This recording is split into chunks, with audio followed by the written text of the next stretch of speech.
Herzlich willkommen zur März-Ausgabe von Abgespaced, Neues aus dem Figurenuniversum. Endlich bin ich in unserem Space-Studio nicht mehr alleine vor der Kamera, sondern habe einen Gast, um nicht zu sagen einen Ehrengast zu meiner Linken. Ladies and Gentlemen, Patrick! Hallo an alle draußen und natürlich auch an dich. Vielen Dank für die Einladung und dass ich endlich mal nach langer Zeit wieder hier sein kann und darf. Und ich bin gespannt, was der Tag so bringt. Herzlich willkommen. Ich freue mich riesig, dass du da bist, dass es geklappt hat. Ja. Und dass wir heute miteinander hier die Show rocken, hoffentlich, ne? Ja, ich habe schon die ganze Woche Schmetterlinge im Bauch. Ja, das glaube ich weil dir. ich mich so freue. Und die Eindrücke gestern Abend haben dich geplättet, ne? Ja, ist ja eine Menge angekommen. Und leider nicht alles, was man geplant hatte, ist da. Wie Aber immer. das, was da ist, ist wirklich episch und man kann es so ein bisschen im Hintergrund erahnen. Es gibt eine Menge zu sehen. Gibt eine Menge zu sehen und auch noch die ein oder andere Überraschung zum Ende der Show. Wir haben natürlich ein pickepacke volles Programm, deswegen geben wir jetzt auch Gas. Es gibt so 2, 3 Neuerungen. Tatsächlich haben wir es endlich geschafft, eine neue Rubrik, von der ich glaube ich schon seit Dezember irgendwie rede, zu installieren. Die feiert in dieser Abgespaced-Folge Premiere. Das wird richtig geil, so viel kann ich schon mal sagen. Dafür lassen wir 2 Rubriken weg, haben wir gesagt. Zum einen die Trailer-Highlights, weil es gab irgendwie im März nicht wirklich ein Trailer-Highlight. Nein, das wäre verlorene Zeit. Genau, ich fand den Thunder Force ganz geil. Ich weiß nicht, ob du den gesehen hast. Nein. Wir packen euch mal den Link in die Videobeschreibung, aber ansonsten war da nichts Besonderes. Und wir verzichten tatsächlich aus Zeitgründen in dieser Folge auf den First Look. Dafür gibt es aber auch ein Unboxing und. Ja, deswegen würde ich sagen, Vollgas. Packen wir's. Vollgas voraus. Piep, piep. Wir starten mit den New in Stock Items, also mit den Neuzugängen im Lager.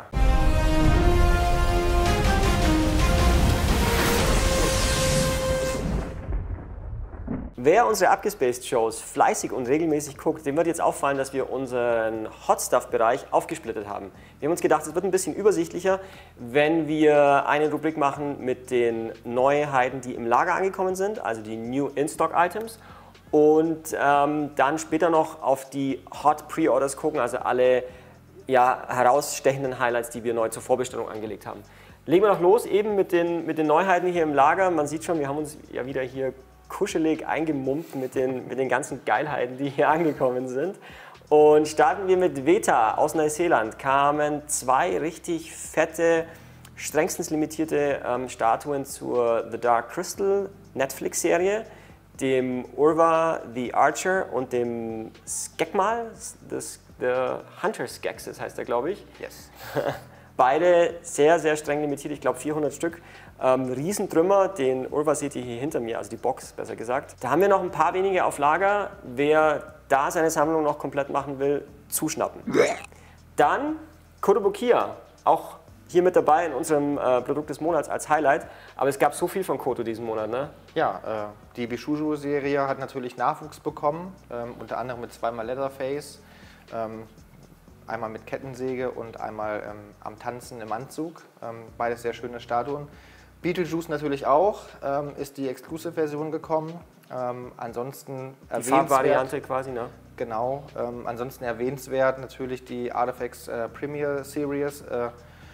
Ebenfalls Neuheiten im Black Cat, eine Mega-Statue, Captain Marvel. Captain Marvel wollte ich noch mal reingucken, habe ich noch nicht geschafft. Interessiert mich noch so als Captain Marvel-Fan. Ist bestimmt auch geil geworden. Wobei ich glaube, der Favorit ist dann tatsächlich Black Cat. Ja, ist echt. Man sieht zumindest hinten auch die Box. Schaut auf den Produktbildern schon sehr, sehr lecker aus. Was noch dabei war von Kotobukiya, können wir euch leider nicht zeigen. Es stinkt mir jetzt gewaltig, weil der erste Schwung weg ist und die Nachlieferung sich um einen Tag zur Show verspätet. Die Birds of Prey Harlequin im Maßstab 1:6 hat eine unglaublich geile Box. Ist schade, dass du die jetzt auch nicht sehen kannst. Also so richtig im Neon Metallic High-End Kunterbunt-Style, total cool. Lohnt sich schon allein wegen der Schachtel wirklich. Also quasi den Film direkt eingeboxt. Ja. Von Infinite Statue gibt es natürlich die Ingrid Bergmann.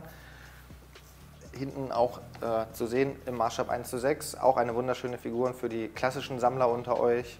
Eine absolute Empfehlung. Von den Four Horsemen kamen wieder Mythic Legions, der Lord Dragul und die Orina Dolores. Beides ja Motu Tribute-Figuren, da kommen wir gleich nochmal im Detail dazu.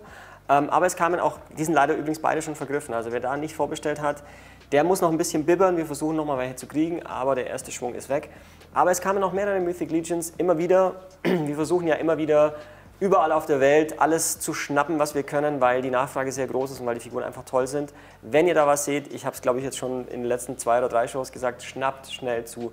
Die Mengen sind sehr begrenzt und der Nachschub ist wahrscheinlich, ja, es kommt nichts mehr nach. Also da wirklich nicht lange überlegen. Tolle Figuren. Du hast jetzt auch mal angefangen. Ich glaube, den Archimedes hast du vor die Kamera gezerrt, ne?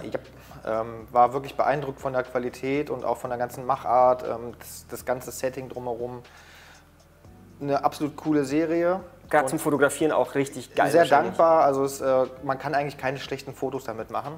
Und ich freue mich natürlich auch, dass das in Europa, gerade auch bei Space, einfach ein größeres Thema wird und einfach die Auswahl für alle auch deutlich größer inzwischen ist. Ja, apropos Auswahl, mega Auswahl hat auch McFarlane im DC Multiverse. Ja, DC-Fans kommen bei McFarlane natürlich voll auf ihre Kosten für schmales Geld, das auch immer zu beachten ist natürlich.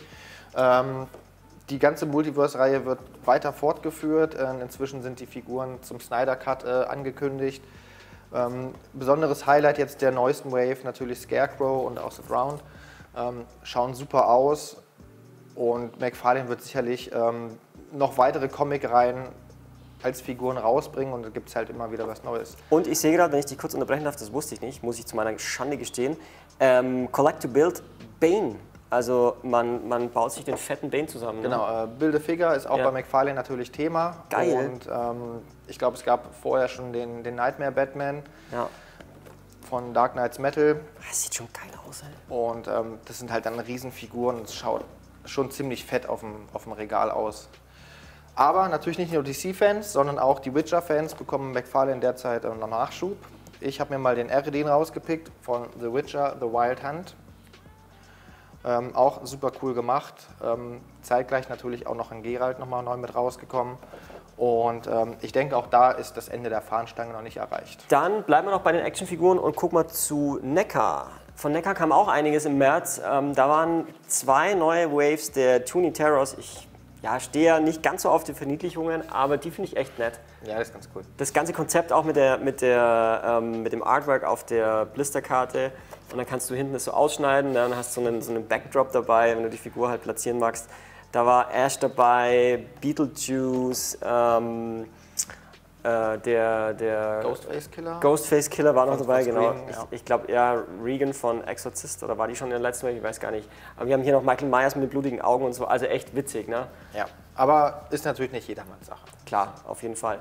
Was super cool war, auf jeden Fall von NECA diesen Monat, sah auf den Bildern schon geil aus, aber das dann halt so in der ganzen fetten Größe vor sich zu haben, die Cartoon-Versions im 1:4 Bereich von den Turtles, also wirklich Raphael war es, glaube ich, ne? Ja.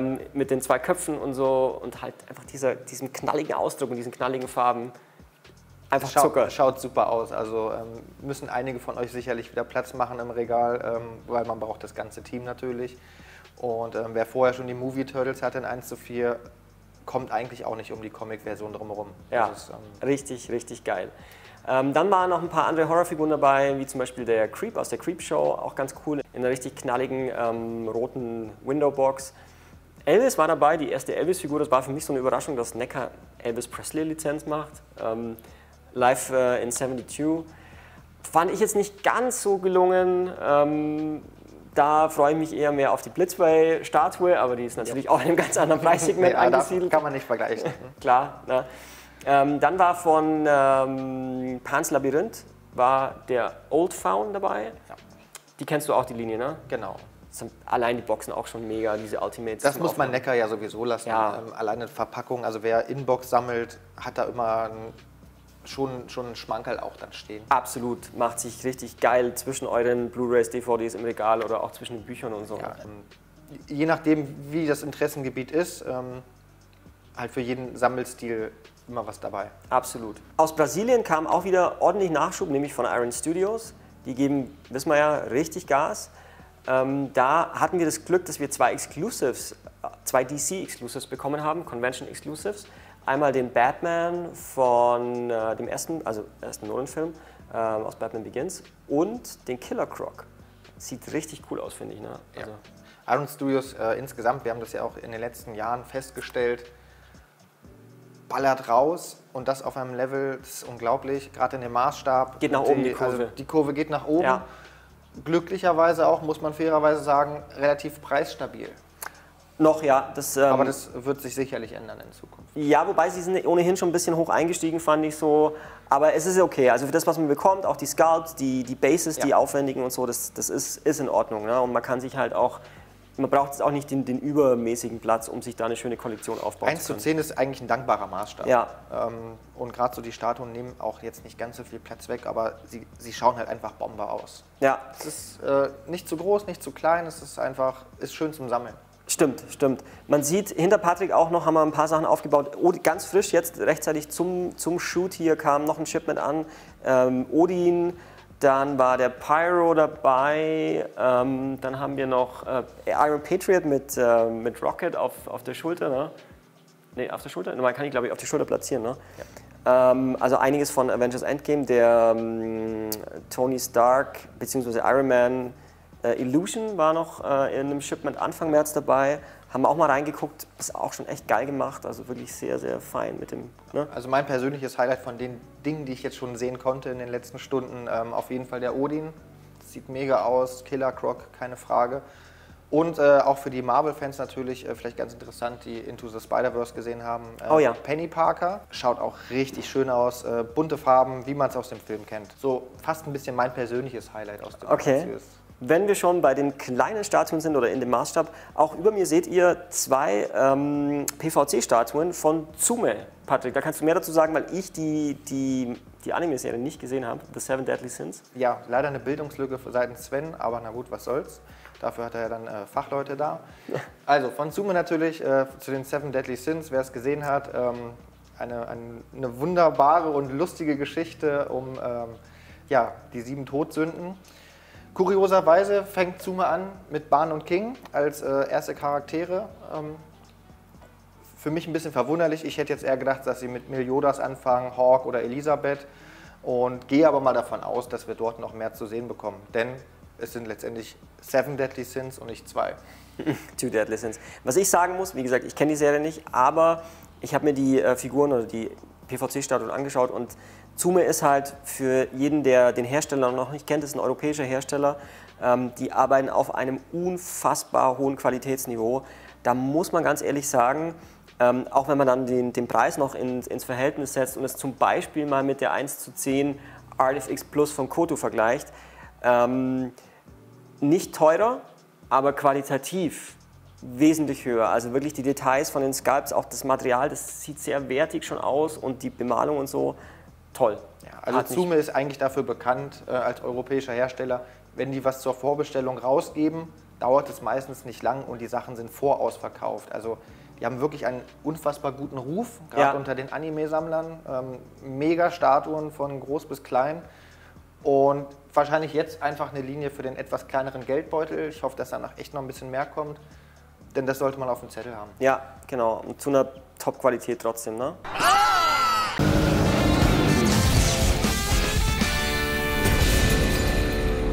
Und jetzt werfen wir mal einen Blick auf die Hot Pre-Orders, also auf die Highlights, die wir neu im Shop zur Vorbestellung angelegt haben. Genau, kommen wir als allererstes zu Kotobukiya. Fans der My Little Pony Serie bekommen Nachschub in Form von Princess Luna in der Bishuju Serie. Und es muss euch nicht peinlich sein, wenn ihr die bei uns bestellt. Nein, die sind auch ziemlich cool, Ja. auch wenn es vielleicht nicht so das Thema von jedermann ist. Ferner haben wir natürlich zweimal Leatherface in 1:6. Wem also die Bishuju-Serie zu speziell ist, gibt es dann auch noch den klassischen Leatherface. Und zeitgleich, was ich persönlich ziemlich cool finde, von Star Wars 1:7 Artist Series, einen Steampunk Darth Vader als Startuhr. Schaut ganz cool aus. Du warst nicht ganz so von begeistert. Ich persönlich feiere das schon wieder mega. Und Adi Granov ist natürlich auch immer ein Künstler, den man auf dem Schirm haben sollte. Absolut. Ich liebe das, was er macht. Ich liebe die She-Hulk, die er mit Sideshow umgesetzt hat. bei Star Wars ist halt, da bin ich sehr empfindlich. Ja? Also, Das ist nichts für die Puristen. Genau, da bin ich absoluter Purist und da muss es schon irgendwie mich extrem triggern, dass ich sage, okay, lass ich durchgehen. War nicht so meins, wie du sagst, aber ist interessant, ist mal wirklich ein neuer Ansatz so. Also ich sag mal, für Fans der Bandai Tamashii-Nations-Reihe, Oh ja. der Movie Realization, ist das sicherlich eine Statue, die man mal auschecken sollte. Thema Star Wars, perfekte Überleitung zu Hot Toys. Die haben natürlich zu The Mandalorian absolut wieder was rausgeballert. Bo-Katan zu Mando eben, ne? Yep. Und Boba Fett in 2 Versionen, also in der einzelnen und in der Deluxe-Version. Unfassbar geiler Headsculpt, super aufwendiges, also die Zweierboxen, also man kriegt wirklich 2 komplette Figuren in diesem Deluxe-Set. Ein Must-Have für jeden, der die Serie gefeiert hat. Und Vor allen Dingen auch natürlich wegen des Headsculpts von Temuera Morrison. Schaut echt unbedingt, mega ja, aus. ist mega.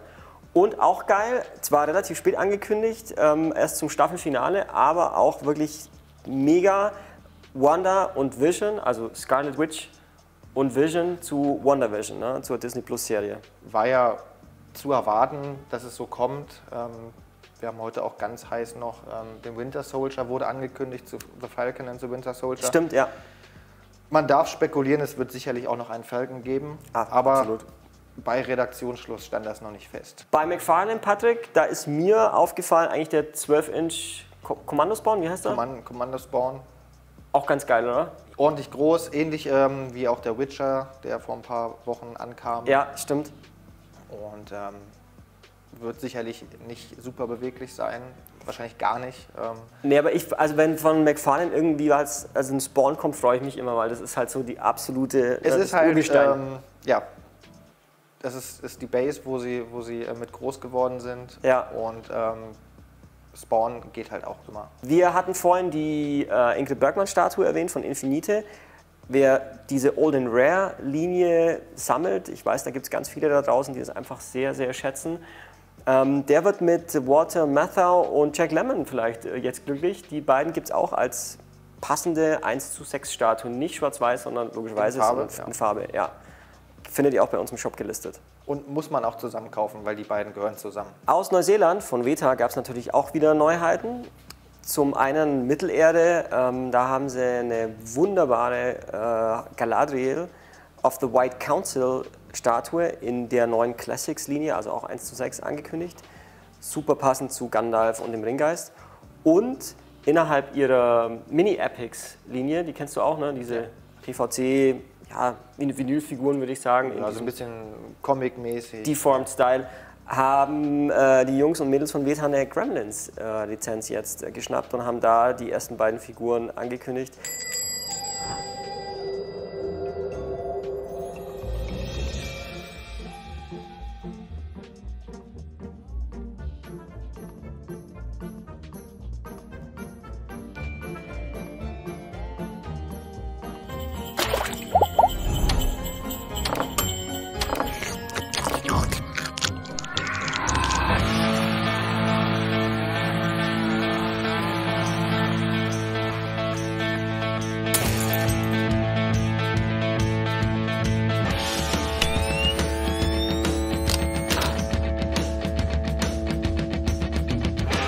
Ja, ist auch mal was ganz anderes. Hat mir gut gefallen, muss ich sagen. Ja, Gremlins ist ja sowieso auch Absolut. ein schönes Thema. Geht immer. Für die Älteren. Ja. Und da habe ich vorhin auch schon was am Lager gefunden. Ja, kommen wir weiter zu Knucklebones. Knucklebones hat ihre Rock Icons Serie auch weiter verstärkt, gleich mit 4 hammermäßigen Figuren, und zwar zum Thema Queen. Freddie Mercury, Brian May braucht man nicht zu erklären. Ansonsten bekommen wir natürlich noch John Deacon und Roger Taylor. Und die schauen halt auch richtig mega aus. Und ich kann mir vorstellen, dass das bei dem einen oder anderen im Plattenregal eine gute Figur machen würde. 2 tolle 1:4 Scale Statuen wurden auch vom PCS angekündigt. Zum einen der Shredder von den Turtles. Sieht auch ganz geil aus, finde ich. Also haben sie ganz gut gemacht.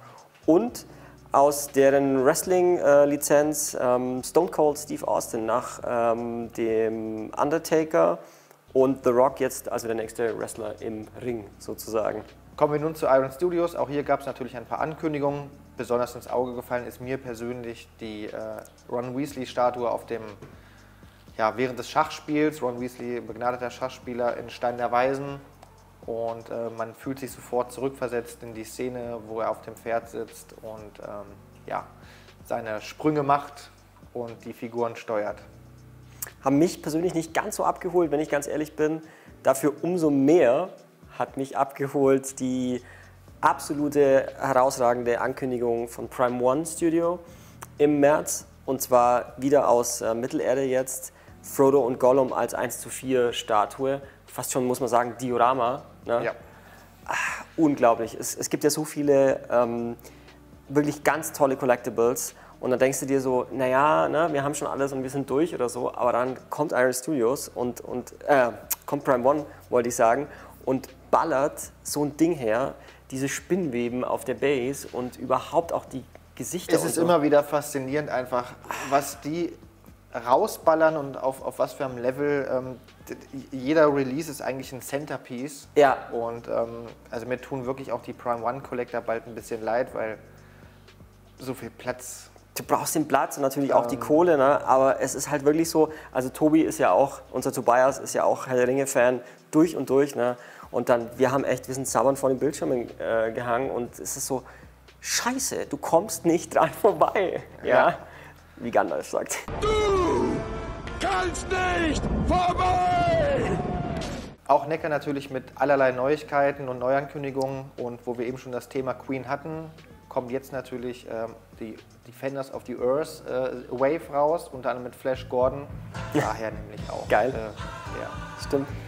die Connection zu Queen, mit Flash Gordon selbst natürlich, The Phantom und Ming, The Merciless. Hast Ganz du cool. Defenders of the Earth in deiner Kindheit geschaut? Ja, also ich habe immer noch das Flash. Das, halt mal mega. Das Thema ist einfach auch nochmal, glaube ich, aktuell geworden, als damals Ted rauskam, weil ja Flash Gordon sozusagen der Kindheitsheld war und auch selber ja auch mitgespielt hat, sich selbst gespielt hat und dadurch hat man das einfach nochmal so ein bisschen aufgelebt. Wir haben es gemerkt, es gibt eine große Community. Also ich habe es nicht konsumiert, muss ich ganz ehrlich gestehen, aber ich habe gemerkt, die Nachfrage war definitiv da und die Figuren sind mit Sicherheit geil. Ja, also es ist ja eigentlich eher so eine Serie vom Schauspielerischen her zum Fremdschämen. Okay. Ist nicht so gut gealtert und war, glaube ich, auch damals schon nicht so gut. Aber die Fanbase ist auf jeden Fall, hat ihre Berechtigung und ist halt einfach Kult. Umso geiler, dass Necker auch mal sowas aufgreift. Ne? Genau, es ist immer wieder schön, auch bei Necker Dinge zu sehen, die rausgebracht werden, die man so gar nicht auf dem Schirm hat.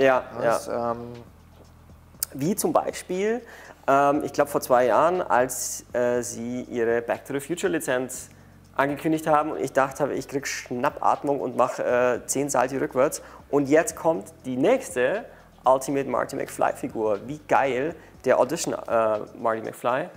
Und hier muss ich sagen, ich weiß nicht, wie du das siehst, aber endlich der Head Sculpt definitiv um Längen besser, was ich so auf den ersten Bildern sehe. Ja, ich glaube, da haben sie noch mal ein bisschen einfach improved, was das Ganze angeht.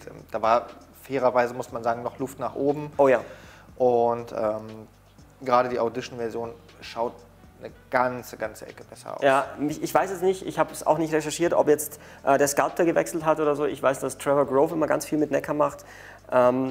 Ob er damit mit involviert war oder verantwortlich war oder ob es doch derselbe ist, wie du sagst, hat einfach nochmal einen Zahn zugelegt, aber jedenfalls sieht es richtig geil aus. Eine ganz tolle Erweiterung dieser Back to the Future Linie. Ja. Ne? Also auf jeden Fall ein Must-Have und zur Not kann man ja die Köpfe austauschen. Ja, stimmt.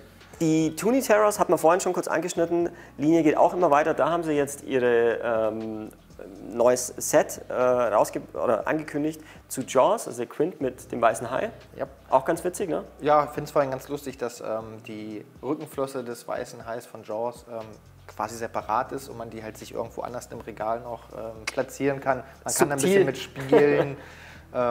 Schaut ganz lustig aus, ikonische Szene. Absolut.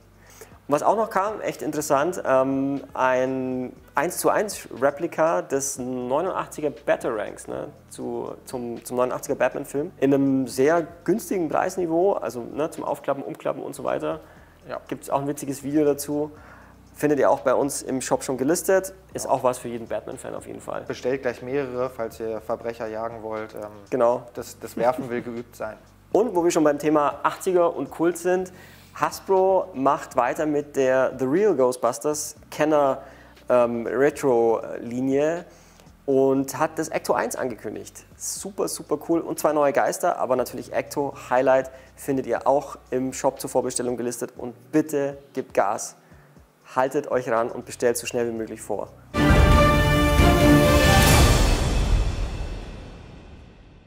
Als News im März würde ich sagen, das Highlight schlechthin, was die Marvel-Fans betrifft, war natürlich der Start von The Falcon and the Winter Soldier mit der 2. Serie des MCU auf Disney Plus sozusagen. Ne?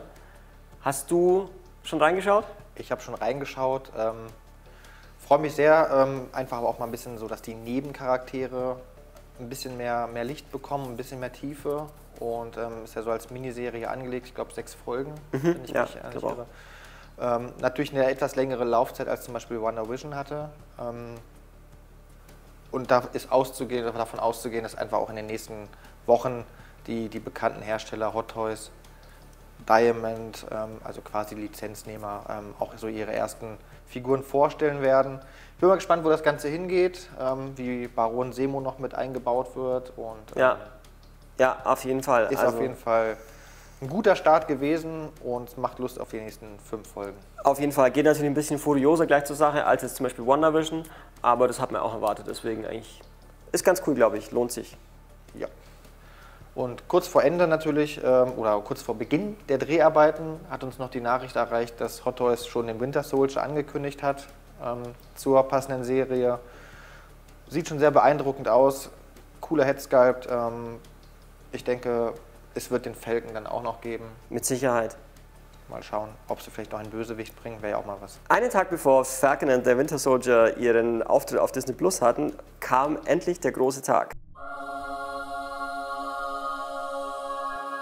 Ich konnte zu Friseur, denn es war Release Day des Snyder Cuts. I had a dream. Zack Snyders Version von Justice League ist am 18. März endlich natürlich nicht in den Kinos gestartet, sondern auf HBO Max in den USA und in Deutschland auf Sky. Mega. Ja, jahrelang hatten Fans ja gefordert, dass man den Release the Snyder Cut, der Hashtag, brummte und man hat immer gehofft und dass man die reguläre Version, wie sie Zack Snyder ja hatte, halt auch nochmal zu sehen bekommt. Wir haben es beide noch nicht geschafft, ne? Nein, es ist ja auch erst seit 3-4 Tagen jetzt verfügbar. Und, deswegen können wir eigentlich nicht so richtig mitreden, aber das Feedback oder die Meinungen auf Social Media und so weiter. Weitestgehend äußerst positiv. Ja. Manche gehen so weit, dass es quasi fast ein neuer Film ist.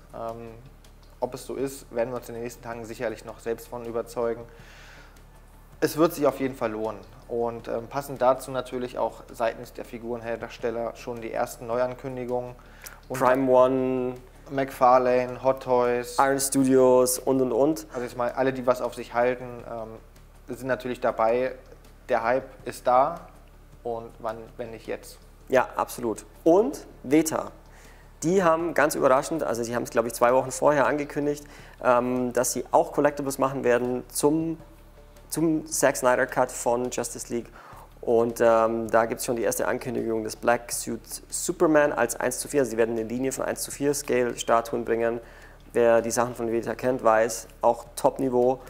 Und ihr werdet natürlich alle Weta-Sachen bei uns im Shop zur Vorbestellung finden.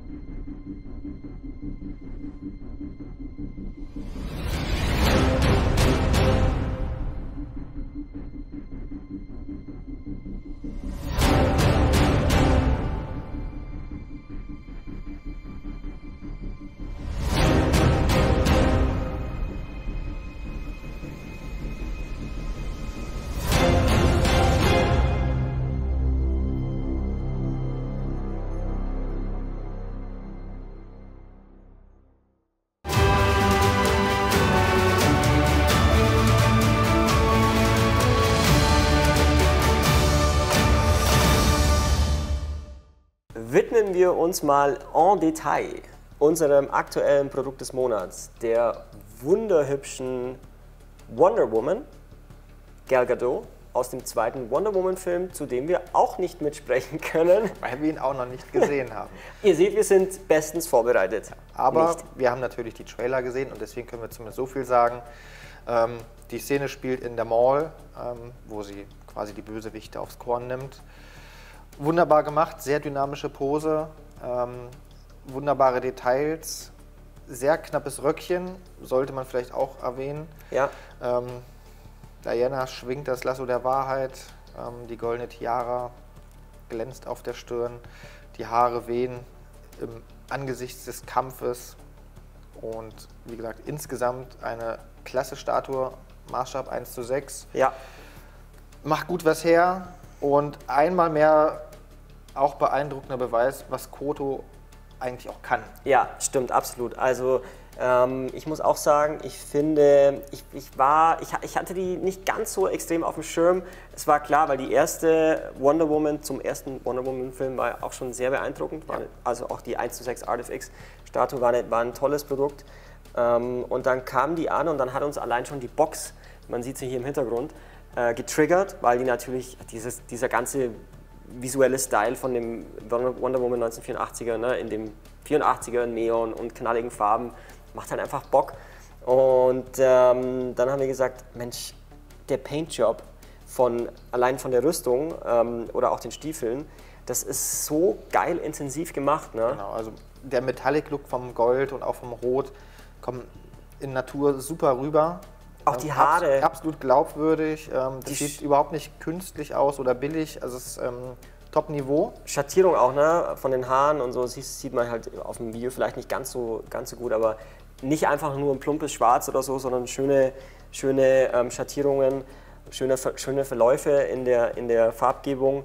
Auch zum Beispiel hier seitlich siehst du, das sieht wirklich aus wie eine Lederschnalle, wie so eine Lederschlaufe. Und was mich persönlich auch immer freut, man sieht nicht irgendwelche Gussnähte irgendwo. Das ist halt wirklich ein einstimmiges Konzept und das haben sie echt super gemacht. Ja, ist schon wirklich fein. Ist ein Eyecatcher. 1:6 ist ja natürlich auch ein bisschen größer als deren 1:10 Reihe. Dadurch insgesamt noch ein bisschen imposanter. Und die Base, es hat ein schönes Gewicht, es ist insgesamt eine sehr wertige Angelegenheit und sollte auf jeden Fall die Wonder Woman-Fans zu höchst erfreuen. Glaube ich auch. Zu höchst erfreuen war das Stichwort, denn wir sind schon in unserer Goodie-Rubrik angelangt und jetzt kommt, ihr könnt dieses Exemplar der unfassbar hübschen Wonder Woman vom 1984er Wonder Woman Film gewinnen. Wow! Wir verlosen dieses Exemplar hier noch auf dem Teller, bald in eurem Wohnzimmer. Und mitmachen könnt ihr bei der Verlosung, indem ihr unter diesem Video einen Kommentar da lasst. Also unter allen Kommentatoren werden wir diese Statue verlosen.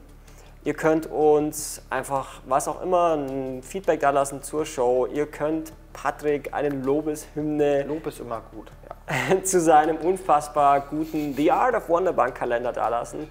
Oder ihr erzählt uns, was ihr am Osterwochenende gebinged habt oder was auch immer. Teilt euch mit, nutzt die Chance. Ein fetter Preis dieses Mal. Ja, und ihr habt Zeit bis zum 18. April 2021, das ist glaube ich ein Sonntag. Spätestens da muss euer Kommentar unter diesem Video auf YouTube sein und dann kommt ihr in den Lospot. Dann wird ausgelost und der Gewinner wird dann auch in den Kommentaren von uns benachrichtigt und angetippt. Und vielleicht auch noch in der nächsten Show, wenn es rechtzeitig passt, eingeblendet, wie er happy mit seiner Wonder Woman. Ja, das wäre natürlich mega. Wir würden selber kommentieren, aber unsere Rechtschreibung ist manchmal nicht so gut, deswegen lassen wir das sein. Deswegen 2 Chancen mehr für euch. Sehr gut. Und haut in die Tasten.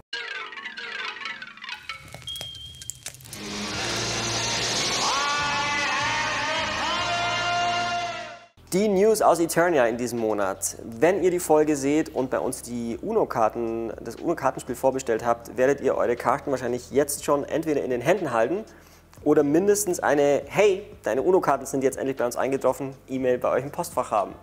Die sind, wie gesagt, jetzt angekommen und endlich in der Auslieferung. Genauso, wenn wir schon beim Spielen sind, wie die Puzzles von Mondo. Skeletor und He-Man. Leider auch schon wieder vergriffen, also wer da zu lange gewartet hat, guckt eventuell in die Röhre, aber Natürlich schade. ja, der Also erste wer keine Freunde für UNO spielen hat, für den sind natürlich die Puzzle die perfekte Wahl. oder Alternative oder Zusatz, wie auch immer. Wir hatten es vorhin dann schon ganz kurz von Lord Dragul und Orina Dolores von der Mythic Legions Reihe, die beiden Tribute-Figuren. Wir werden jetzt in diesen Tagen, also sind online, wenn ihr die Show seht, die All-Stars Wave 4 der Mythic Legions anlegen. Auch da sind wieder zwei richtig geile Moto-Tribute-Figuren inkludiert, die ihr bei uns vorbestellen könnt. Also einzeln, ihr müsst da nicht irgendwie ein ganzes Set oder so kaufen. Das wird sein der Mephitor, also ein Tribute zu Stinkor, und der Bryophytus, glaube ich, spricht man ihn aus.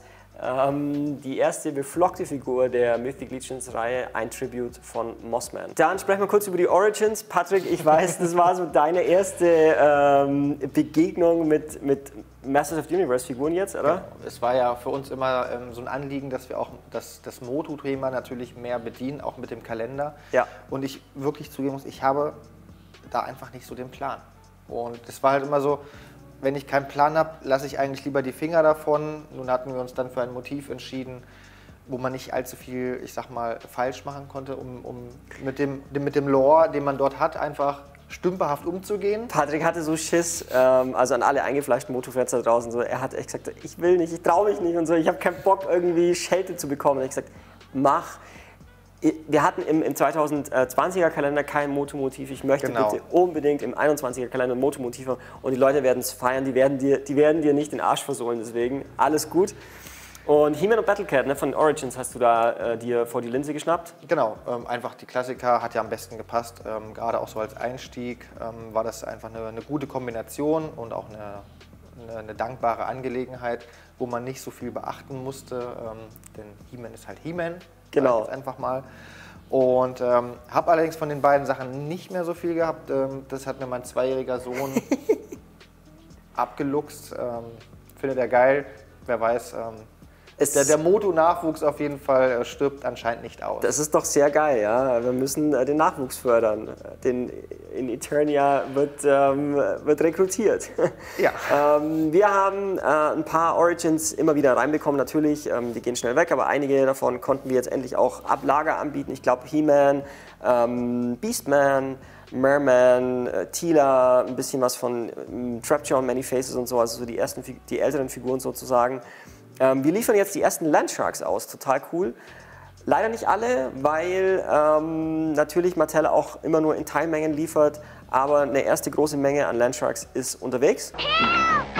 Landshark, Landshark.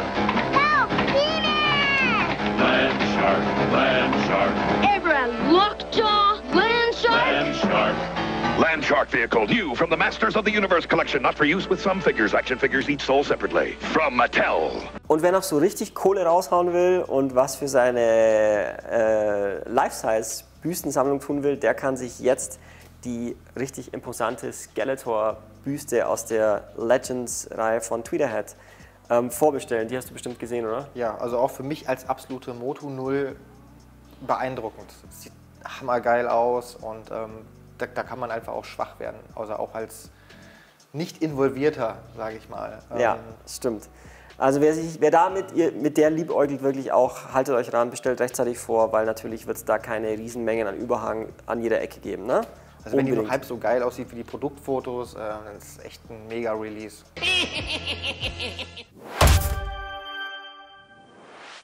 In jeder Show stellen wir euch unser neues Motiv der Space Postcard Collection vor, also für den kommenden Monat. Und diesmal wollten wir mal so richtig geil am Zahn der Zeit sein und dachten uns, wir bringen zum Mega-Blockbuster Godzilla vs. Kong, der im März bzw. im April anlaufen sollte, ein Postkartenmotiv, das so richtig geil dazu passt. Und was war? Zonk. Verschoben. Danke, liebe Pandemie. Egal. Das Motiv ist trotzdem sehr geil geworden und wir freuen uns total, dass unser Kunde Leonardo, sich diese zwei Giganten vor die Linse gepackt hat und die sich hier richtig schön kloppen lässt vor einem Neo-Tokyo inspirierten Style-Hintergrund. in knalligen Farben. Godzilla vs. Kong hier aus... Macht definitiv auch gleich Bock auf Hubba Bubba. Stimmt. Auf bunte Farben.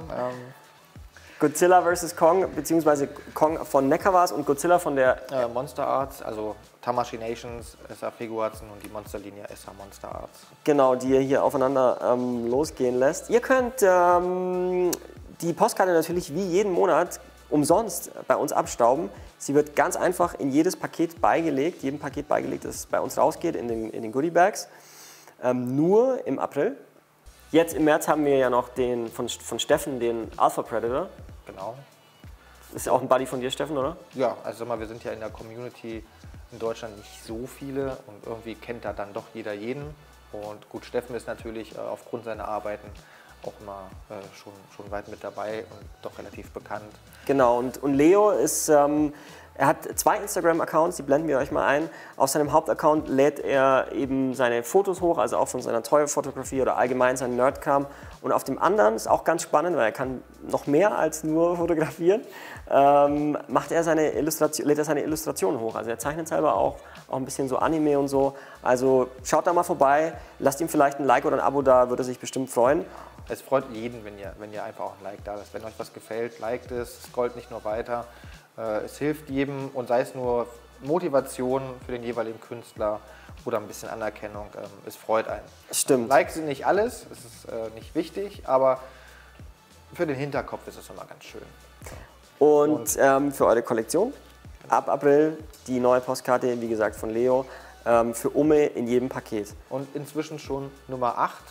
Also das Thema Space Card Collection wird größer und kauft euch einen zweiten Kühlschrank, dass ihr dann noch alle dran kriegt. Das ist auf jeden Fall immer eine schöne Sache. Und wie gesagt, umsonst.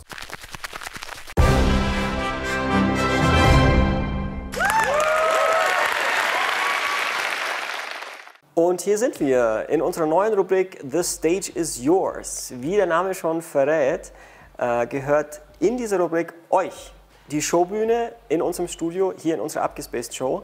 Wir haben uns gedacht, wir werfen mal gemeinsam einen Blick in eure Wohnzimmer, in eure Man-Caves, um einfach mal zu sehen, was machen denn die Sammlungen da draußen, unsere Kunden. Wir wollen mal mit euch ein bisschen schnacken, mal sehen, was ihr alles so in euren Vitrinen, in euren Showcases habt. Und natürlich das Ganze per Zoom, also per Fernwartung sozusagen, aus der Ferne. Ich freue mich total, dass es jetzt endlich geklappt hat, nach einer gewissen Vorbereitungszeit natürlich, dass wir die erste Folge The Stage is Yours euch präsentieren können. Mats ab! Hi Mario! Hi Sven! Cool, dass du dir Zeit genommen hast zu unserer allerersten Folge der absoluten Feuerprobe The Stage is Yours, unserer neuen Rubrik innerhalb unserer Abgespaced Show. Ja, weiß ja, ich bin ja auch gespannt und als eher Social Media scheu, aber dir zuliebe mache ich das halt. Das freut mich ganz besonders. Danke ich dir jetzt schon mal ganz herzlich, denn wir haben gesagt, ja, aufgrund der ganzen Pandemie ist es natürlich aussichtslos, dass in naher Zukunft irgendwelche Conventions oder irgendwelche geilen Events oder so stattfinden können. Deswegen haben wir gesagt, man kann nirgendwo hin, man kann sich keinen geilen Scheiß angucken, also versuchen wir, den geilen Scheiß in unsere Sendung zu holen und nach außen den Leuten praktisch mal einen Blick in die Man-Caves dieser Welt, in die Sammlerzimmer, in die Showcases unserer Kunden einen Einblick zu geben. Und ich freue mich ganz besonders, dass du mit mir loslegst und hier die Premiere sozusagen machst. The Stage is Yours. Und zum Ablauf ganz kurz, Mario, bevor wir jetzt dann alle sabbernd vor den Bildschirmen hocken. Ich habe mir gedacht, ich schreibe für jeden Gast in jeder The Stage is Yours Episode einen kleinen Steckbrief. Den lese ich jetzt dann vor. Also wir tauschen ganz kurz Rollen, das heißt, ich bin jetzt du bist ich lese deinen, also meinen Steckbrief, den du geschrieben hast, vor und du hörst dir einfach ganz kurz an und dann können wir kurz drüber plaudern und dann gucken wir uns natürlich deine Sammlung an. Alles klar. Ready? Jo. So, ich bin Mario. Bin ein klassisches Kind der grandiosen 80er Jahre. Ich lebe im Bundesland Baden-Württemberg. Ich bin zwar super, aber nicht Klempner vom Beruf. Wie ihr euch denken könnt, bin ich ein genauso verrückter Sammler und passioniert wie ihr da draußen. Mein Weg für das heutige Sammeln wurde, wie bei sicherlich ganz vielen Artgenossen, schon in meiner frühen Kindheit geebnet, vor allem durch Star Wars, also durch die Filme und die Toylines damals. Mhm. Später waren es Filme wie Alien, Predator und Terminator, also die absoluten Klassiker und heute Evergreens, die mich geprägt und beeindruckt haben. Auch Superhelden wie Batman, Spawn und Co. haben mich schon immer fasziniert, denn sie haben mir gezeigt, was man aus eigener Kraft alles erreichen, bewegen und überleben kann. Vielleicht hat unter anderem diese Inspiration dazu geführt, dass ich, was meinen beruflichen Werdegang angeht, quasi schon immer selbstständig bin.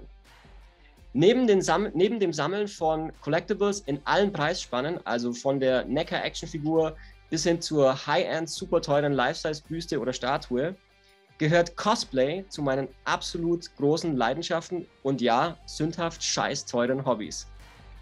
Dank meiner entsprechenden Statur und meines Körperbaus, für den ich gelegentlich ordentlich pumpe, sieht es dann auch wirklich geil aus, wenn ich mich in eines meiner hochwertigen Kostüme schmeiße und dann zum Beispiel in die Rolle von Batman, dem Winter Soldier, Captain America oder fucking Deadpool schlüpfe. Bei Sven hingegen, dem schmächtigen Zwerg mit dem langen Bart, würde es lächerlich aussehen. Mein absoluter Lieblingsfilm ist übrigens Robocop, also natürlich das Original aus dem Jahr 1987, weil er für mich eigentlich rundum ein fast perfekter Film ist und er mich vom ersten Mal an so extrem und nachhaltig fasziniert hat.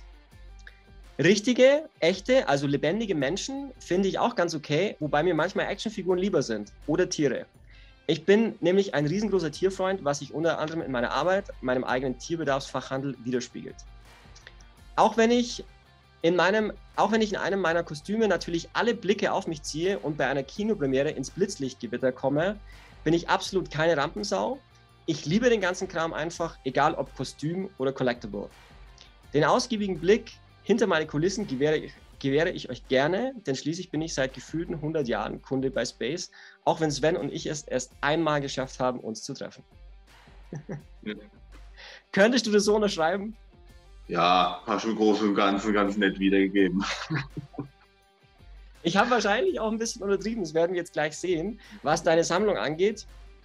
Mario, du hast ein bisschen was vorbereitet, natürlich im Vorfeld. Wir spielen das jetzt gleich mal ein. Und ja, gucken da mal und plaudern danach nochmal über alles oder so über das ein oder andere Highlight, über das ein oder andere Schmuckstück deiner Sammlung. Und deswegen würde ich sagen, the stage is yours, Mats ab. So, hier fangen wir an mit dem Captain America Cosplay. Das Ganze auf eine bewegliche Schaufensterpuppe aufgezogen. Kann man sich vorstellen wie eine lebensgroße Hot Toys Figur. Infinity Gauntlet. Thanos.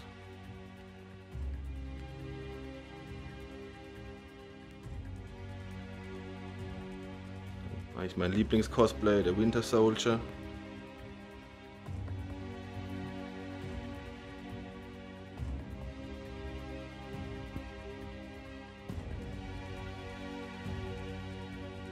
Terminator. Das ist die Queen Studios Büste. Details und Qualität sind halt hier schon phänomenal.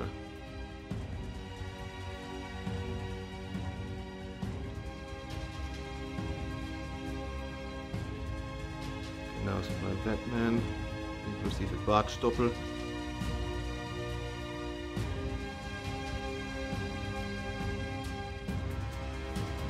hier noch die Prime One Statue, die habe ich repainted, weil er mir einfach zu hellgrau war, muss ich sagen.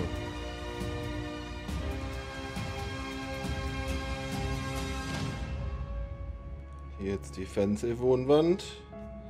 Das sind Iron Man, War Machine, Life Size. War Machine, wenn ich erinnere, war eine der ersten Life Size, die ich von dir geholt habe. Pinhead, Scorpion. Beleuchtung ziemlich geil hier. Hier drüben haben wir zwei meiner Lieblinge. Die Fred Barton Robocop und Custom-Made Predator 1 Büste. Helm abnehmbar, echter Laser. Und passend darunter noch 4 1:4 Statuen. So, hier sind wir im Heimkinoraum. Hier ist es ein bisschen chaotisch gerade noch, der ist gerade ein bisschen im Umbau. Aber hier habe ich einige der Cosplays, auch Schaufensterpuppen aufgezogen. Hier ist noch ein Life-Size T800 Battle Damaged. lebensgroßer Predator. Lustige Story, das Teil ist ein Stück, das heißt es kam in einem Stück in einer riesigen Holzkiste aus Amerika. War lustig, Transport, Zoll etc. Hier eine Robocop 1 Fiberglasrüstung noch. Shred Cosplay. Auch sehr authentisch das Ganze.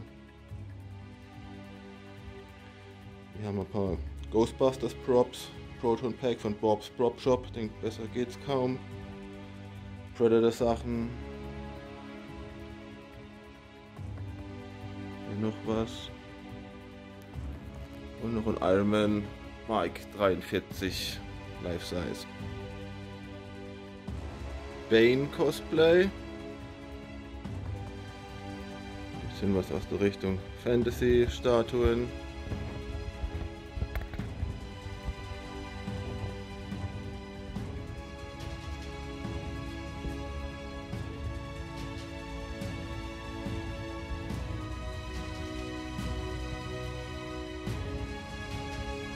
Hier haben wir eine kleine Herr der Ringe Ecke.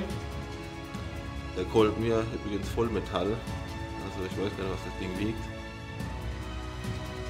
Da Riddick reingemogelt. Und eine kleine Ecke und großer Urukai.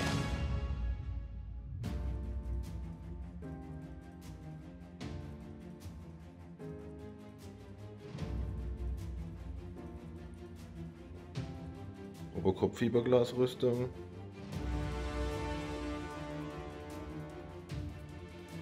Und mal wieder ein bisschen Terminator. Ein bisschen gemischte Sachen in diesem Raum.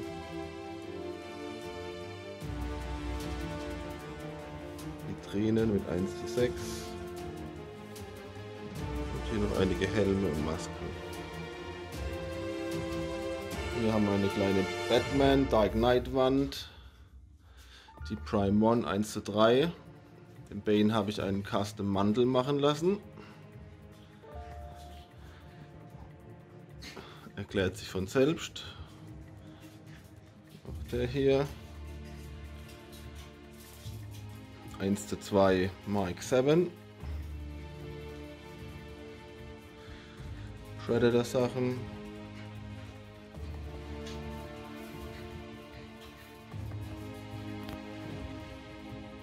Und noch ein paar verschiedene Büsten. Spawn habe ich komplett custom selbst gemacht. Statuen.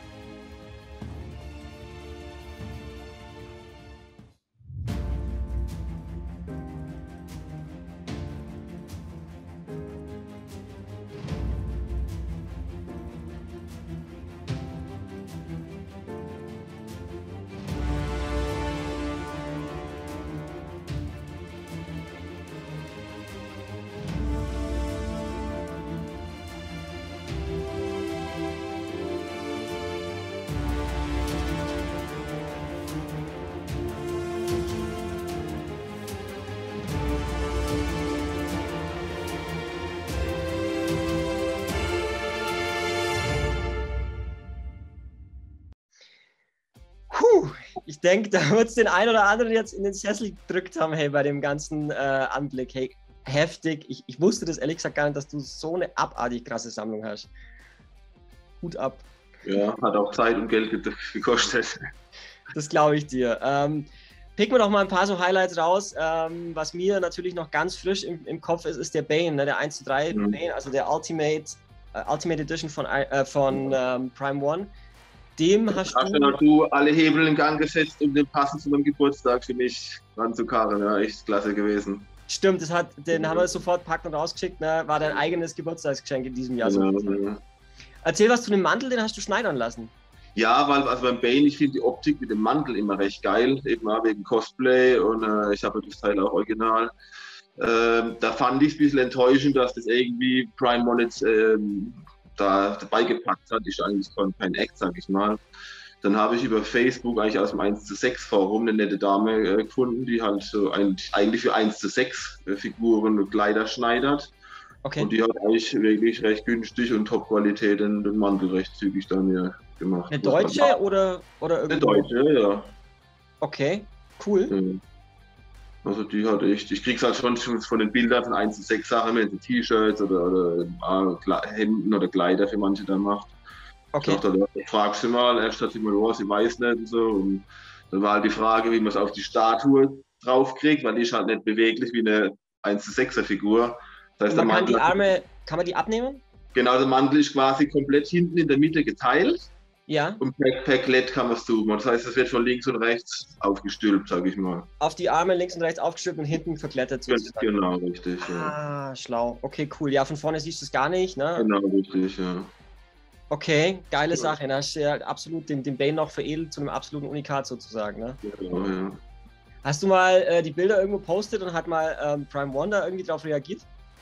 Also ich habe es mit einem normalen Sammlerform mal drin gehabt, aber bei Prime One jetzt direkt glaube ich nicht, dass die das gesehen haben. Okay, wäre mal spannend. Dann müssen wir den mal unter die Nase reiben. Können wir eigentlich mal, ja. Ja, aber bringen Sie jetzt auf Ideen, da gibt es für also nicht 1.000 € ein Upgrade-Set oder sowas. Super Bonus Deluxe, High-End Mega Genau. Edition. Ja, ja, klar.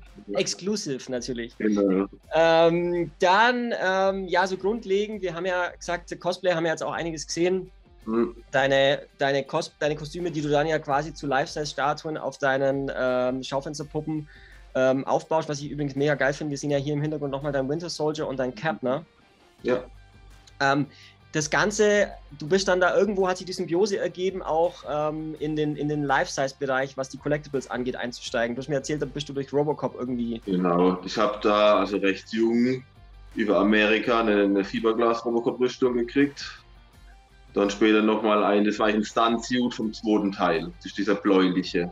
Ah, okay. Genau, deswegen der ist nicht so ultra detailliert und hat ein paar schon Schrammen. Angeblich, ich habe kein Zertifikat, aber soll ein Stunt-Suit vom zweiten Teil gewesen sein. Okay. Und der andere, ein bisschen akkuratere, wirklich detailliertere, diese halbe Optik vom ersten Teil, Silber, Metallic, Regenbogeneffekt, war das aus Norwegen eine Sonderanfertigung. Okay, krass. Ja. Und dann bist du irgendwie so auf den Geschmack gekommen, einfach auch Life-Size Collectibles zu sammeln. Genau. Deswegen die vielen Büsten und so weiter. Genau. Was mich gleich natürlich zu dem, also absoluten, finde ich, so High-End-Zucker bringt. Da sind ganz viele dabei, aber herausragend fand ich jetzt wirklich den T800, ne? Also den Battle Damaged Arnold von Queen Studios, ne? Queen Studios, ja. War auch nicht leicht zu bekommen. Also ich habe es über deutsche Händler probiert, da war keine Chance. Ich habe es dann direkt echt zum guten Preis aus Hongkong dann gekriegt, ja. Hat auch mit Lieferung alles top funktioniert. Okay. Ja. Ist das eine Latexhaut? Das ist medizinisches Silikon. Ja. Die Haare sind alle einzeln, also selbst die Bartstoppel reingepanscht, ja, wie man es vom Maskenbildner her kennt. Okay, Wahnsinn. Also echter geht's kaum so von der Optik. Also im Video siehst du, glaube ich, auch die Augen, die Wimpern und die Augenbrauen. Ja, und dann auch mit Beleuchtung und so wahrscheinlich, oder? Genau, das Auge ist beleuchtet. Ja. Unglaublich. Weißt du, auf wie viel der limitiert ist? Da war, glaube ich, 300 Stück. Okay. Mhm. Ja, es ist halt, also exklusiver und geiler geht's fast nicht mehr so, ne? Das ist wirklich State of the Art. Sehr geil. Auch sehr geil natürlich die Predator, die sagen wir links oben auf dem Regal, die Predator Custom-Made-Büste mit allerlei so eine Alien FX aus Kalifornien. Auch Top-Qualität. Der Helm lässt sich abnehmen mit Magnete. Das sieht man auf dem Video nicht. Also der wirklich Original Headsculpt. Angeblich hat er auch die Original-Gussform von Stan Winston. Okay, also schon auch sehr, sehr, sehr authentisch. Mhm.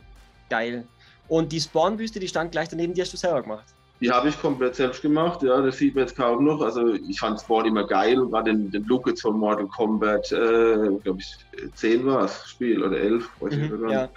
Und dann habe ich nach dem Vorbild so grob mit Pappmaché das Ganze modelliert, mit Epoxidharz übergossen und halt dann noch bemalt. Und halt den Umhang halt natürlich mit Stoff. Die Schädel habe ich modelliert. Mit so einer Art Turbo, silber lackiert. Nur die Schädel an der Base, das ist eigentlich Terroristik-Dekoration, wo ich dann umlackiert habe, ein bisschen geschliffen habe. Ja, aber da findet man immer ganz gute Sachen, ne? Genau, ja. Ja, sehr geil. Sehr cool. Ja, und was habe ich mir noch aufgeschrieben? Deine Lord of the Rings, also das ist wahrscheinlich ein Muckle oder Muckel. Genau, das ist von Muckle. Ja. Genau. Die sind ja quasi bei mir um die Ecke sogar hier, eigentlich Mannheim. Ja, stimmt. Ja. Aber der Vollmetall, was war es, der Streitkolben oder so? Ja, dann hat man einen Kumpel in der Nachtschicht, der arbeitet mit so Eisen, so hat er mit dem zusammengeschweißt und ich habe dann noch dieses Band drum gemacht, das Lederriemen. Okay. Ja. Sehr geil. Also das Ding hat so, denke ich, schon seine 20 Kilo oder so, hat es auf jeden Fall. Ja, da kann man jemand schon mal in einen ausgiebigen ins da wäre Ende, ja. Schlummerland befördern. Ja. Sehr geil. Sau cool. Ja, wir könnten jetzt noch ewig weiter plaudern, aber ich glaube, es wird viele geben, die sich das Video oder diesen Einspieler jetzt, glaube ich, noch 5-mal hintereinander im Loop anschauen, weil es so viel zu sehen und zu entdecken gibt. Mega geil. Da sage ich nur eins, also vielen Dank natürlich, Mario, für den Einblick und man kann nur hoffen, dass irgendwann mal wieder Kinos aufmachen oder so. Ne? Und ja, verstehe ich auch danach, ja. Ja, im Kostüm mal wieder rumgeigt und einfach sich unter das Volk mischen kann und ein bisschen auch vor Ort mal so ein bisschen abhängen und plaudern kann über Cosplay und über auch Sammlungen und so. Ne? Das fehlt einem schon. Ne? Ja, aber ich denke, es dauert noch eine Weile. Ja, leider. Vielleicht zum Abschluss, was steht bei dir als nächstes auf der Matte? Ich weiß, von uns kriegst du, glaube ich, diese Bloody Sun, diese Dummstatue, diese 1:6. Die kriege ich, ja. Dann, ich weiß nicht, wann die ansteht. Die Sonja 1:3 Prime One kriege ich von euch. Aber ich glaube, die dauert noch ein bisschen. Ja, stimmt. Ja, und sonst, ich habe den Infinity Studios Man of Steel, habe ich zum recht guten Preis auch direkt aus Hongkong geschossen. Okay. Aber der dauert auch noch ein bisschen. Da ist schon der Prototyp veröffentlicht mittlerweile und die kommen da so zweites, drittes, Ende. Ja, du weißt ja, wie es ist. Die sagen dann im Quartal und wann es dann wirklich kommt. Aber ja, genau. Ja, sehr cool, sehr cool. Okay, cool. Dann danke für die Einblicke, wie gesagt. Und wir bleiben in Kontakt und ich bin auf die Reaktionen da draußen gespannt. Ja. Bis demnächst. Mach's gut, Sven. Ciao. So, Patrick, du alter Wald- und Wiesensammler. Alter Wald- und Wiesensammler. Ja, Respekt auf jeden Fall. Mega Sammlung. Voll fetter, man entschuldigt die Ausdrucksweise, geiler Scheiß einfach. Einfach die ganzen 1:1 Geschichten, ja, atemberaubend. Wahnsinn, ne? Auch so die eigene Arbeit, die auch in den Kostümen mit drin steckt. Ja. Und ja, ist schon ein bisschen sacken lassen. Das Einzige, was ich finde, was überhaupt nicht passt, ist das 89er Batmobil. Also, würde eher bei dir reinpassen, meinst du? Nein. Also wirklich Respekt. Mega. Ja. Also danke nochmal an der Stelle, Mario. So eine Riesenkante, wie er auch ist und so ein Schrank von Curl irgendwie genauso nett ist er halt auch. Das hat aber echt Spaß gemacht und so. Danke für den Einblick und ja, wie Patrick gerade schon gesagt hat, jemand, der ein bisschen selber Hand anlegt, manchmal an der Statue oder gar Cosplay, der weiß, was da unfassbare Arbeit und Leidenschaft drin steckt, ja. In den Kostümen allein oder auch die Sachen so zu drapieren und mit Licht zu versorgen und in Szene zu setzen. Also ganz, ganz großes Kino. Sehr geil. Ein toller Auftakt für unsere neue Rubrik, The Stage is Yours. Und ich glaube, wir haben auch trotz allem auch nur einen Ausschnitt gesehen von dem, was dort war. Ich sag mal, es waren noch ein paar Fotos eingeblendet, also man hat doch den ein oder anderen Neckarkarton noch. Ich sag mal, ich glaube, wir haben das richtig coole Zeug gesehen, das, was man auch zeigen möchte. Und ja, aber echt super, super cool. Wenn ihr mal Bock habt, eure Sammlung zu zeigen, dann schreibt uns gerne an. Entweder mich direkt, sven@space-figuren.de oder meldet euch über unser Kontaktformular. Seid nicht scheu, nur weil Mario jetzt da eine Life-Size-Büste nach der anderen irgendwie rausgeballert hat. Wenn ihr auch irgendwie, keine Ahnung, wenn ihr auch nur Cosplay habt, verschiedene Kostüme gerne auch in Action zeigen wollt oder halt, wenn ihr sagt, ich bin spezialisiert auf Anime oder ich bin spezialisiert auf, keine Ahnung, Star Wars oder Hot Toys oder Herr der Ringe oder gerne. Ne? Also wir freuen uns über, wenn wir noch mehr so Beiträge produzieren können. Ist ein bisschen Aufwand, aber hat Spaß gemacht. Wenn es euch gefallen hat, gerne auch, oder wenn ihr Mario auch einen Gruß da lassen wollt, gerne in die Kommentare unter dem Video, geben wir natürlich weiter. Er wird sich freuen. Und ja, ich denke, es war sehr spannend. Und wichtig auch, Kommentare, denkt an das Goodie, es gibt auch was zu gewinnen. Stimmt. Also lohnt sich. Win-Win für alle. Und ich persönlich freue mich, wenn einfach noch mehr Leute reinschalten und ihre Sammlungen zeigen. Denn so unterschiedlich wie die Menschen sind auch die Sammlungen. Stimmt. Die Geschmäcker. Und die Geschmäcker, mancher sammelt nach Hersteller, mancher eingepackt, ausgepackt. Es gibt einfach so viele Dinge und ich denke, es gibt eine Menge Sammlungen da draußen, die einfach absolut sehenswert sind. Und immer her damit. her damit, ja.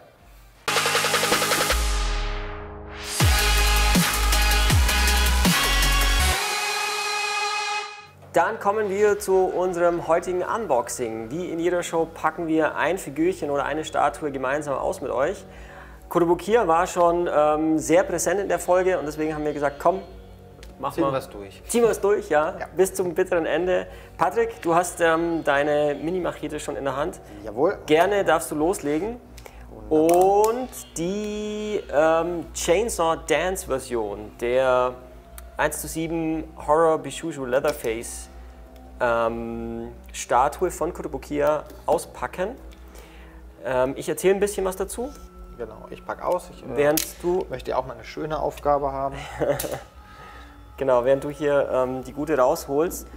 Es gibt zwei. Viele, die Kotobukiya oder die Bishuju-Linie verfolgen oder gar sammeln, wissen das. Es wurden zwei Versionen relativ zeitgleich angekündigt. Und man kann schon vorab sagen, es ist eine schwierige Entscheidung, welche Version man präferiert. Wir hatten im Vorfeld schon, also ich kann mich nicht entscheiden. Oh, guck mal, ich zeige mal hier gleich im Detail. Das sieht man natürlich erst, wenn man es aufpackt. August 18, 1973 in der Lasche, also das Datum. Das sind immer so die schönen Überraschungen, ja. So, die den Nerd in einem doch erfreuen, von dem man vorher nichts weiß.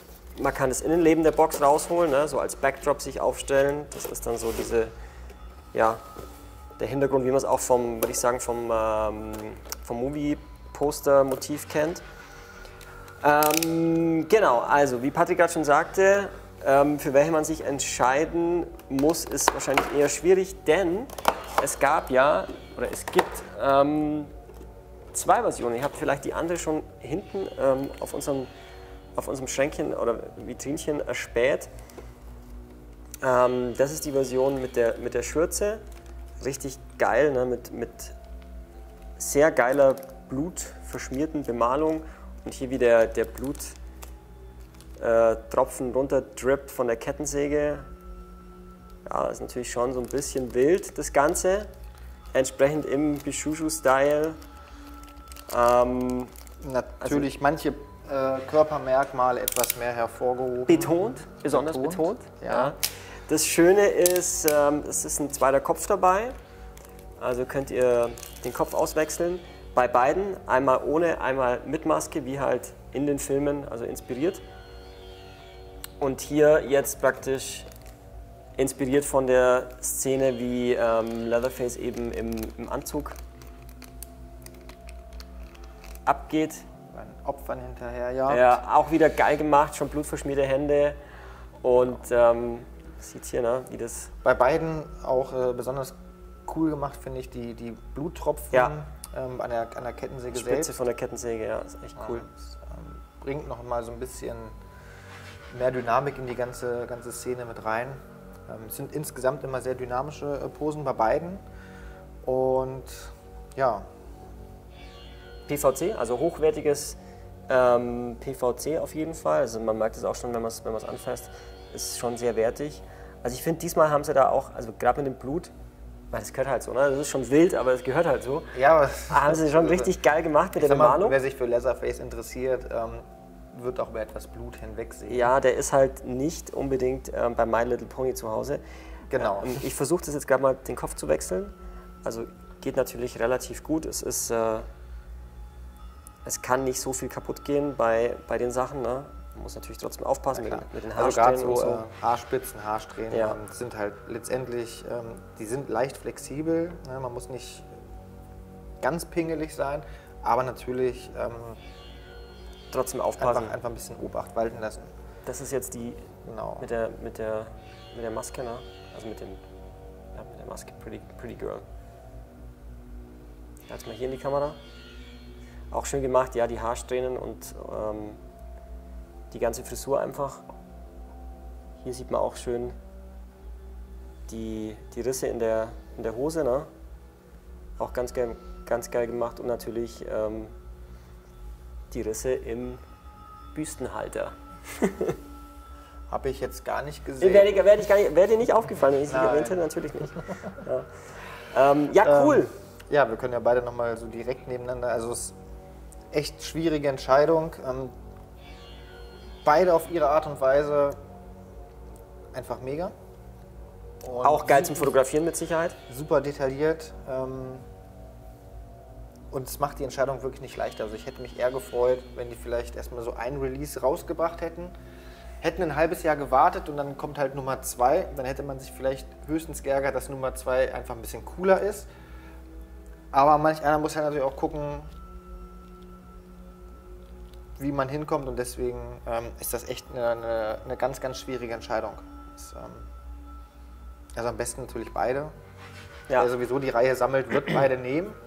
Ja.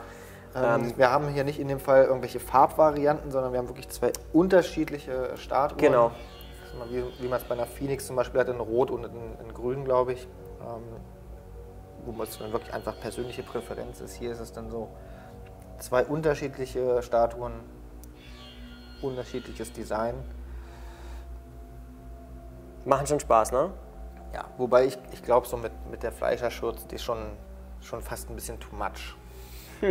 Also ich sag mal, gerade wenn man so ein bisschen dreht, ne, da geht schon mächtig was ab, ja. Das ist schon. Die ist schon gut im Rennen. Ich sag mal, da hat Chainsaw Dance noch einen gewissen Stil. Ja. Wird wahrscheinlich die mit der Fleischerschürze nehmen. Im Moment müssten beide noch verfügbar sein. Wenn ihr jetzt Bock drauf bekommen habt, sehr gerne. Schaut einfach in den Shop, schnappt zu. In der Regel ist es auch so, dass die irgendwann mal durch sind.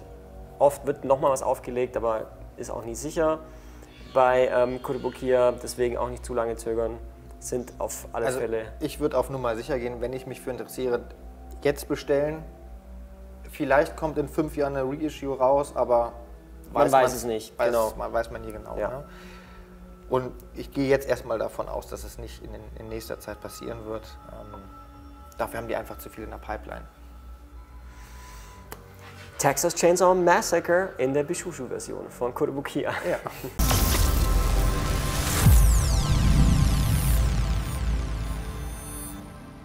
Was erwartet uns in den nächsten Wochen?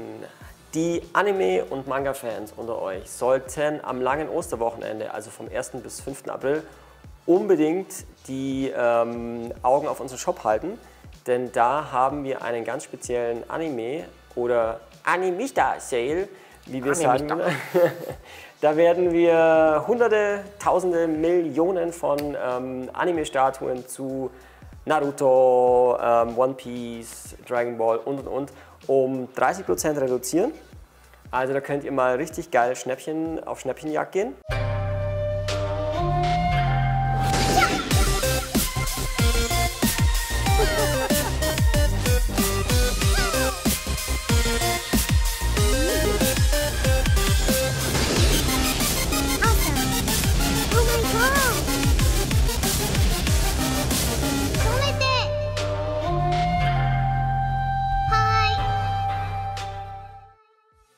Ansonsten haben wir uns ehrlich gesagt für den April gar nicht allzu viel vorgenommen, weil der 1:6 Container aus Asien uns mächtig auf Trab halten wird. Da gibt es eine Menge zu tun.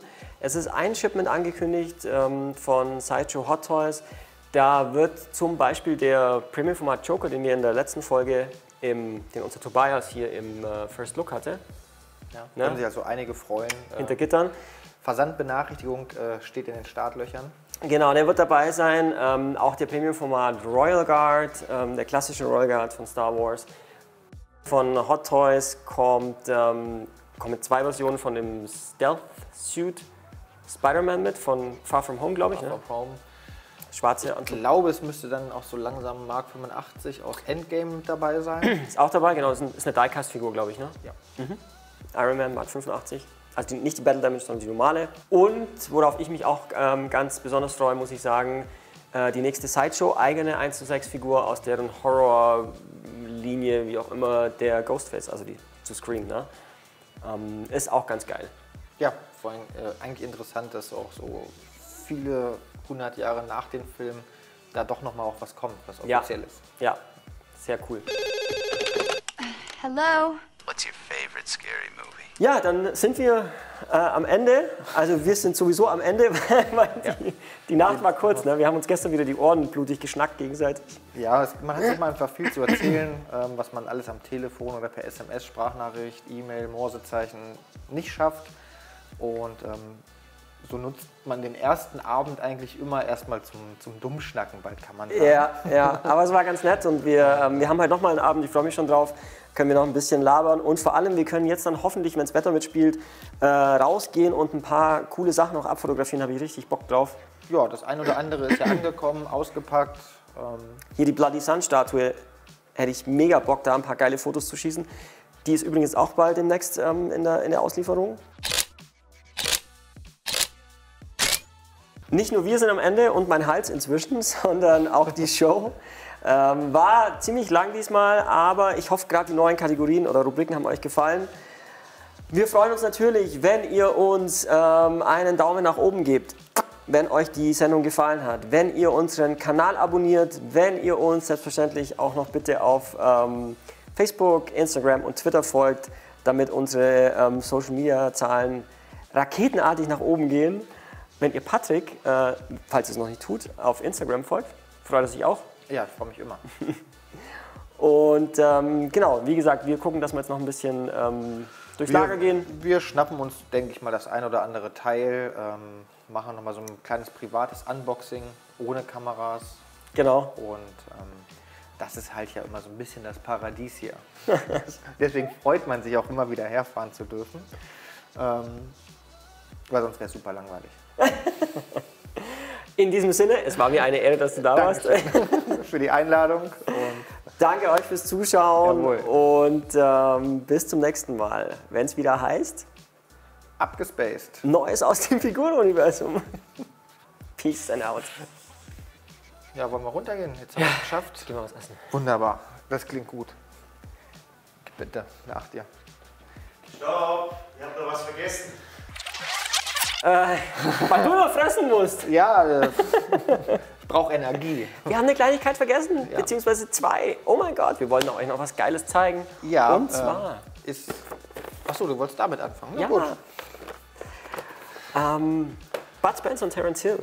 Genau, als 6-Inch Actionfigur, beweglich, von Okidoki Toys. Erste Vorab-Samples. Wollten wir einfach mal ganz schnell in die Kamera halten, hat Patrick aus dem Handgepäck mitgebracht sozusagen. Aus dem Handgepäck, ja. Die sind jetzt dann bald ready from production.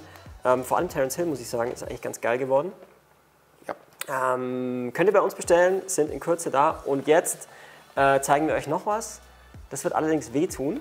Ja, also es tut auch mir weh. Es ist, seit ich es das erste Mal gesehen habe, vorhin, gestern. Aber es ist zu geil, um es euch nicht zu zeigen. Um es nicht zu zeigen. Ich überlege schon, ob ich straffällig werde und das Ding klaue, irgendwie, keine Ahnung. Ein paar Glückliche haben wir ja in Deutschland, die das besitzen. Wir haben ein Exemplar bekommen von NECA, um es einfach mal zu begaffen. Ja. Aus dem zweiten Turtles-Film, Secret of the Ooze, Tokka und Razor, dieses mega, mega, mega geile Two-Pack. Es tut weh. Ich werde diesem ganzen Set wahrscheinlich nie wieder so nahe kommen wie jetzt. Ich hoffe mal, und da mache ich euch vielleicht auch ein bisschen Hoffnung, wir hatten das ja schon besprochen, dass es einfach vielleicht in einem Jahr oder in 2 Jahren einfach auch nochmal für den europäischen oder für den allgemeinen Markt nochmal ganz regulär verfügbar ist, vielleicht in abgespeckter Version. Die Hoffnung stirbt zuletzt einfach. Leider nur exklusiv im NECA-eigenen Online-Shop zu bestellen. War natürlich rucki ausverkauft, soweit ich das weiß. Und also schwer zu kriegen. Warum NECA das so gemacht hat, weiß ich nicht. Weil die beiden Figuren sind grandios. Ja. Wie gesagt, zu geil, um es nicht zu zeigen. Das wandert jetzt ins Space-Archiv. Vergebt uns. Es ist nicht schön. In diesem Sinne, jetzt sind wir aber wirklich raus, oder? Ja. Na, dann zum Abschluss nochmal einen hinterhergetreten. So, was machen wir denn heute beim Friseur? Ja, machen Sie einen Schneider-Cut.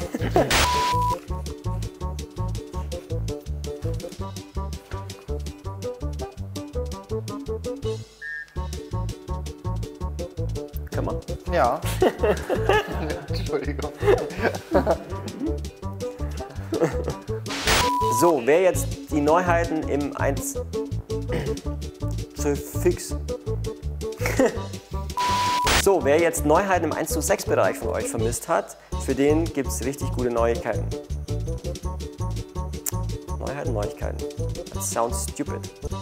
Neuankündigung und wo wir eben schon beim Thema Queen waren. Queen waren? Wow, wow. Ausschlag hast du auch? Also nicht du im Gesicht, sondern sondern im Ton. Manchmal ist Ausschlag ganz gut, ne? Ja, ich sag ja das. Gerade noch rechtzeitig. Zur Show.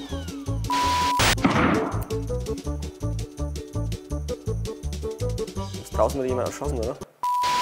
Ich war beim Friseur.